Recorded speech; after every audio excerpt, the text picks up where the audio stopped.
जैसा कि last episode में हमने देखा कि मास्टर शेन ने मिशन पूरा कर लिया था, जिस वजह से ओओसी अनलॉक्ड हो गया था और वो अब अपनी मर्जी से अपना बिहेवियर रख सकते हैं। अब वो फिर अपने सभी स्टूडेंट्स के साथ वापस स्कूल में आता है और वहाँ पर मास्टर शेन का हेडमास्टर उसे कांग्रेट्स करता है और उससे पूछता है कि आपके डिसाइपल की ट्रेनिंग और कल्टीवेशन कैसी चल रही है, जिसमें मास्टर शेन उसे स्किनर का सारा किस्सा सुनाते हैं और फिर वो याद करते हैं कि वो स्किनर के हाथों मरने ही वाले थे, लेकिन उन्होंने लियू बिंग ही को यूज करके खुद को बचाया था। वो हमेशा लियू बिंग ही को यूज नहीं कर सकते थे और उन्हें खुद इतना स्ट्रांग होना पड़ेगा जिससे वो प्रॉब्लम का सामना खुद कर सके। इसलिए वो हेडमास्टर से कहते हैं कि वो माउंटेन्स में जाकर 3 साल तक मेडिटेट करना चाहते हैं और पोयर्स गेन करना चाहते हैं, जिस पर हेडमास्टर मान जाता है। अब मास्टर शेन पहाड़ों की तरफ मेडिटेट करने निकलने ही वाले होते हैं कि तभी वो लियू बिंग ही को देखते हैं जो प्रैक्टिस कर रहा था। असल में वो जिस स्वॉर्ड टेक्निक की प्रैक्टिस कर रहा था वैसे ही कोई स्वॉर्ड टेक्निक होती ही नहीं है। मास्टर शेन इतना बुरा था कि वो अपने इस डिसाइपल को फेक मैनुअल्स देकर इसे ट्रेनिंग करवाता था, जिस वजह से लियू बिंग ही की स्किल्स बढ़ नहीं पाई थी और वो सबसे कमजोर हो गया। लेकिन मास्टर शेन अब ये देखते हैं कि वो कड़ी मेहनत कर रहा है लेकिन उसके पास फेक मैनुअल है, तो वो उसके पास जाकर उसे सही तरीके से ट्रेनिंग करना सिखाते हैं और फिर उसे एक नई मैनुअल देते हैं और कहते हैं कि आज से तुम इस मैनुअल से प्रैक्टिस किया करोगे। लियू बिंग ही बहुत खुश हो जाता है। लियू बिंग ही अपने मास्टर के प्रति तन मन और धन से पूरी तरह समर्पित है। मास्टर शेन उसके इस नेचर को देखकर बहुत इम्प्रेस्ड होते हैं और फिर वो माउंटेन्स के अंदर मेडिटेट करने के लिए चले जाते हैं। माउंटेन्स पर पहुंचकर वो दीवार पर खून के धब्बे देखते हैं। उनको लगता है कि जरूर कोई यहाँ प्रैक्टिस करने आया होगा, लेकिन यहाँ के बीस्ट और डीमंस के हाथों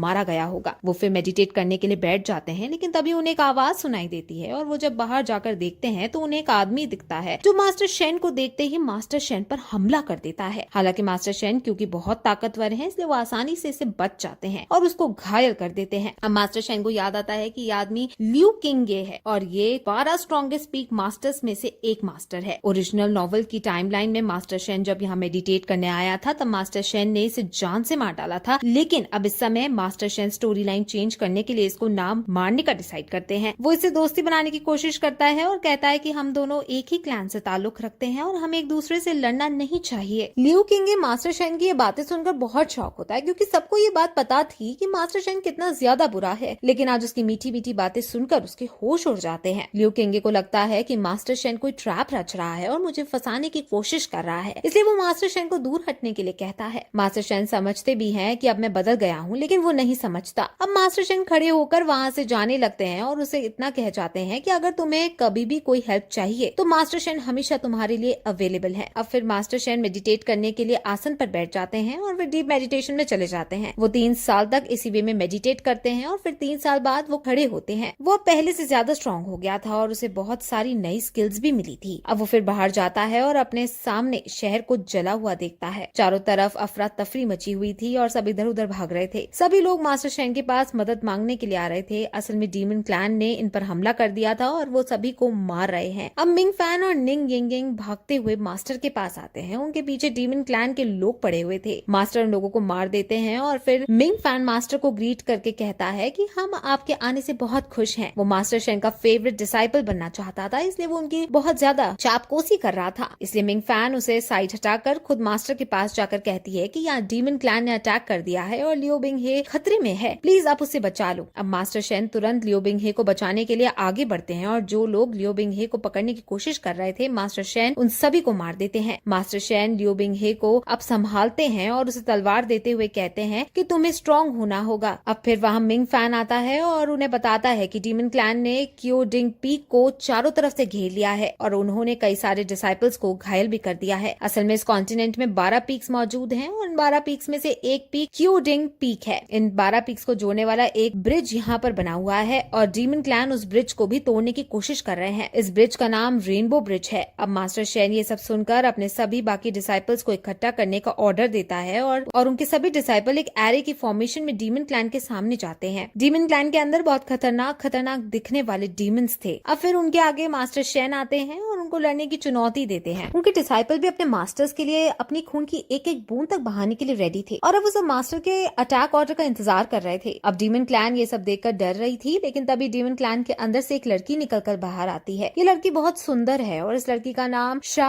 हुआ लिंग है। ओरिजिनल टाइमलाइन में जब लियू बिंग ही ताकतवर हो जाता है तब इस लड़की ने डीमन क्लैन को बिट्रे करके लियू बिंग ही से शादी कर ली थी और लियू बिंग ही ने इसे भी बाकी लड़कियों के साथ अपने हेरम में डाल दिया था। अब प्रेजेंट में शा हुआ लिंग मास्टर शेन के सामने आती है और उसे कहती है कि तो तुम ही हो फेमस शिवा स्वॉर्ड। असल में मास्टर शेन के पास फेमस तलवार थी जिसका नाम शिवा स्वॉर्ड है, इसलिए सब मास्टर शेन को शिवा स्वॉर्ड कहते हैं। वो मास्टर शेन को ग्रीट करती है और कहती है कि हम यहाँ पर लड़ने नहीं आए हैं, हम तो बस यहाँ की सुंदरता को देखने आए थे और आपसे 1-to-1 फ्रेंडली बैटल करने के लिए आए थे। मेरी किसी डीमन ने अगर गलती से आपके शहर को नुकसान पहुंचा दिया हो तो मैं आपसे माफी मांगती हूँ। सब बच्चे कहने लगते हैं कि इन्होंने जानबूझकर पहले हमला किया था और अभी अपने आप को बेगुनाह दिखा रही हैं। मास्टर शेन समझ जाते हैं कि ये लड़की बहुत ज्यादा शातिर है और अब ये कुछ बड़ा करने वाली है। मास्टर शेन उसके 1-to-1 फ्रेंडली बैटल को एग्री कर लेता है और शाह हुआ लिंग कहती है कि हम 3 मैचेस लड़ेंगे और जो भी सबसे ज्यादा मैचेस जीतेगा वो विनर घोषित कर दिया जाएगा, जिस पर अब मास्टर शेन एग्री कर जाते हैं। शाह हुआ लिंग अपनी तरफ से अपने शक्तिशाली डीमन को भेजती है। इस डीमन का नाम वन आर्म है क्योंकि इसका एक हाथ कटा हुआ है। अब मास्टर शेन हंसते हुए कहते हैं कि तुम बाद में मुझे दोष मत देना कि मैंने एक अपाहिज डीमन को पीट डाला। अब शाह हुआ लिंग भी कम नहीं थी और वो पलटकर कहती है कि अगर तुम्हें दया आ रही है इस पर तो तुम अपने दोनों हाथ काट लो और मैच बराबरी का कर लो। अब अपने मास्टर की बेइज्जती सुनकर सभी डिसाइपल्स गुस्सा करने लगते हैं, लेकिन मास्टर शेन उन्हें शांत करता है और कहता है कि मैं इस लड़ाई में अपना एक भी हाथ यूज नहीं करूंगा। शाह हुआ लिंग बहुत खुश होती है क्योंकि वो यही चाहती थी। अब वन आर्म मास्टर शेन पर हमला कर देता है और मास्टर शेन उसे सिर्फ बचते हैं। वन आर्म परेशान हो जाते हैं क्योंकि वो एक भी वार सही से नहीं कर पा रहा था और जब मास्टर शेन देखते हैं कि वो परेशान हो रहा है तब मास्टर शेन उस पर अपने पैरों से अटैक करते हैं और फिर अपनी स्वॉर्ड को बुलाकर उस पर अटैक करते हैं। उनकी अकेली स्वॉर्ड ही वन आर्म पर भारी पड़ती है और फिर फाइनली वो मास्टर शेन अपनी स्वॉर्ड का यूज करके उसको हरा देते हैं। सब मास्टर शेन की ताकत को देखकर बहुत शॉक होते हैं और उनके डिसाइपल मास्टर शेन से इम्प्रेस्ड होने लगते हैं। मास्टर शेन सोचते हैं कि अब तीनों मैच में खुद ही लड़ूंगा, जिस पर तभी उन्हें वार्निंग आती है और उन्हें पता चलता है कि अगर उन्होंने ऐसा किया और लियो बिंग ही को लड़ने का मौका नहीं दिया तो लियो बिंग ही का सेटिस्फेक्शन लेवल 0 हो जाएगा और इस वजह से मास्टर शेन तुरंत मर जाएंगे। अब फिर सेकंड राउंड शुरू किया जाता है और उसमें खुद शाह हुआ लिंग लड़ने आती है और मास्टर शेन की तरफ से लड़ने के लिए अब वहाँ लियू क्विंग ये की बहन सामने आती है। इस लड़की का नाम लियू मिंग यान है और ये लड़की भी फ्यूचर में जाकर लियू बिंग हे से शादी करने वाली है। ये लड़की इस पीक से नहीं है, ये लड़की शियान शू पीक से ताल्लुक रखती है, लेकिन ये यहाँ पर मास्टर शेन की इज्जत को बचाने के लिए आई थी और अब वो शाह हुआ लिंग से लड़ने को आगे बढ़ती है और उनमें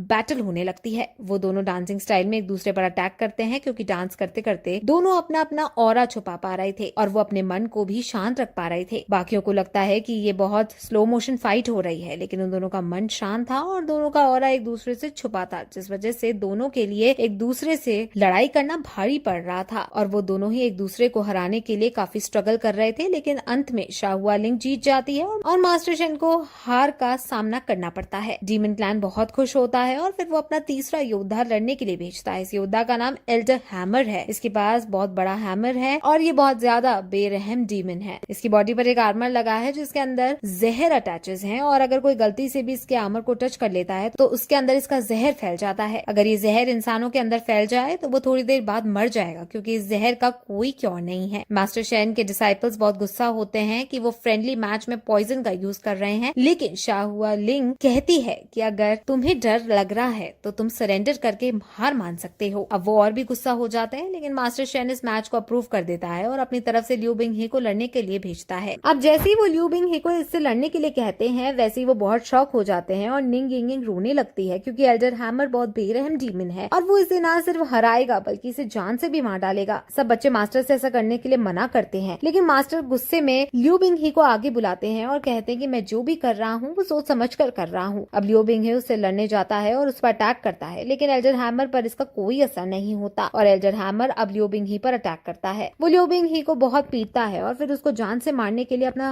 हथौड़ा उसके सर पर मार देता है, लेकिन तभी सभी बच्चे देखते हैं कि उसके हैमर मारने से पहले हैमर के अंदर से शॉक वेव निकली थी, जिस वजह से लियू बिंग ही को धक्का लग गया था और वो मरने से बच गया था। असल में लियू बिंग ही प्रोटैगनिस्ट है, जिस वजह से वो कभी नहीं मर सकता है। अब लियू बिंग ही को गुस्सा आने लगता है और वो अपने मास्टर की तरफ देखता है। उसे वो सारे पल याद आ जाते हैं कि कैसे उसके मास्टर से तड़पाते थे और उसे घंटों घंटों मारते थे और अब भी उसके मास्टर ने उसे तंग करने के लिए और उसे मारने के लिए इस दरिंदे के आगे फेंक दिया है। वो अपने मास्टर के प्रति हीन भावना लाने लगता है और वो बहुत कमजोर भी फील करने लगता है, लेकिन फिर भी वो हिम्मत नहीं हारता और अपनी तलवार के साथ आगे बढ़ता है और उसे फाइट करता है और वो स्ट्रगल करके उसके हाथ के आसपास अपनी तलवार निकाल भी लेता है, लेकिन इससे उसको कोई फर्क नहीं पड़ता और वो फिर से लियू बिंग ही को पीटने लगता है। अब फिर वो मास्टर की तरफ देखता है और उसे उनके चेहरे पर एक चिंता सी नजर आती है और वो समझ जाता है कि मास्टर शेन उसके लिए चिंतित हो रहे हैं। अब वो फिर उन पलों को याद करता है कि कैसे मास्टर शेन उससे अच्छे से बात करने की कोशिश करते थे, लेकिन हर बार जानबूझकर अपने आप को स्ट्रिक्ट दिखाने लगते थे। अब उसे लगता है कि मास्टर शेन उससे अच्छी ट्रेनिंग के लिए उस पर स्ट्रिक्ट हुआ करते थे और वो नेचर वाइज और दिल से उसकी चिंता करते हैं। मास्टर शेन अब पूरी भीड़ के सामने उसे डांटते हैं और कहते हैं कि तुम खड़े हो और इस शैतान को हराओ। अब वो मास्टर शेन की सिखाई गई ट्रेनिंग और उनकी दी गई स्वॉर्ड स्किल्स को याद करता है और वो जोश में आकर तुरंत एक खास स्पेल कास्ट करता है और डीमन पर हमला करता है। ये स्पेल मास्टर ने उसे सिखाई थी और ये स्पेल अब डीमन पर काम कर रही थी और डीमन अब जैसे ही थोड़ा कमजोर होता है वैसे ही लियोबिंग ही स्वॉर्ड का इस्तेमाल करके डीमन को पीटने लगता है और वो उस पर इतनी तेजी से वार करता है कि डीमन काउंटर अटैक कर ही नहीं पाता और फाइनली डीमन का हथौड़ा टूट जाता है और अब वो फाइनली फिर से स्पेल्स का यूज करता हुआ और डीमन को घायल कर डालता है, जिसके बाद मास्टर शेन को विनर घोषित कर दिया जाता है। शाहुआ लिंग एल्डर हैमर से बहुत गुस्सा होती है और वो उसे पीटने भी लगती है। अब फिर मास्टर शेन शाहुआ लिंग के पास आते हैं और उसको यहाँ से जाने को कहते हैं, जिस पर शाहुआ लिंग मास्टर शेन की तारीफ करती हुई कहती है कि आपके बारे में तो हमने बहुत ज्यादा सुना था, लेकिन आपके डिसाइपल भी बहुत ज्यादा स्ट्रॉन्ग है। अब वो दोनों फिर बात कर ही रहे होते हैं कि तभी एल्डर हैमर चुपके से खड़ा होकर लियोबिंग ही को मारने के लिए दौड़ता है। मास्टर शेन ये देख लेते हैं और उसके सामने आकर उसको दूर करते हैं, लेकिन डीमन मास्टर शेन का हाथ अपने आर्मर से टच करवा देता है और अब मास्टर के हाथ में जहर चला जाता है। लियोबिंग ही तुरंत डीमन के पास जाकर उसे टॉर्चर करता है और कहता है कि मुझे जल्दी से इसका क्योर दो, लेकिन डीमन दर्द में कर्रा रहा होता है और कहता है कि उसके पास इसका क्योर नहीं है। शाहुआ लिंग भी अब बोलती है कि इसका सच में क्योर नहीं है और फिर ये सुनकर सब बहुत ज्यादा शॉक हो जाते हैं और फिर ये एपिसोड इस तरह यहीं खत्म हो जाता है। Guys, tales of demons and gods हमारे दूसरे चैनल पर अपलोड की जाएगी, जिसकी लिंक आई बटन और डिस्क्रिप्शन बॉक्स में दी गई है। स्कमबैग सिस्टम इस चैनल पर अब डेली आएगी। Tales of demons and gods के सीजन 5 के और एपिसोड्स अभी रिलीज नहीं हुए हैं और वो जैसे ही रिलीज होंगे वो मैं योर डायरीज 2.0 पर डाल दूंगी, इसलिए आप उस चैनल को भी सब्सक्राइब जरूर करें।